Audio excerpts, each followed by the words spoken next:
Znači, zaboravila sam reći, znači, na početku, znači, onu juhku što smo mijesili, znači, to je bilo brašna 750 grama.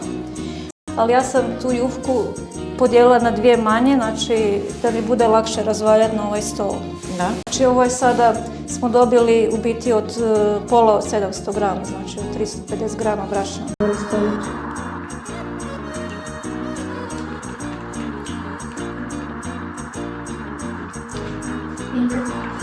U ovoj drugoj juhki koju smo razvaljali ima malo više od ove krompira jer mi je ostalo pa.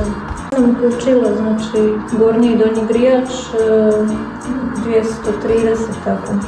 Ćemo po boji, ja ne gledate imate i to. Ćemo po boji, sad ćemo staviti. Da se peče. Evo sad ćemo staviti peč. I gledat ćemo po boji.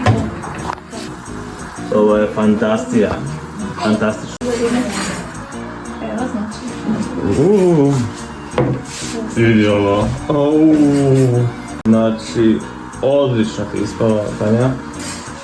Znači sad kad se to malo prohladi da nije ovako vruće, može se prekriti sa folijom da malo umekša sa krpom. Kad je još pregruče pa ćemo malo ostaviti da se...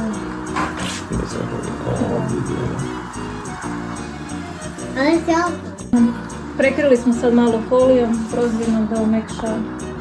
Može se staviti krpa, neko premazuje čak i sa maslacem i ne znam, mislim da i sa vodom. Ja to ovako, da se folijom da malo umekša. Da umekša. Odlično.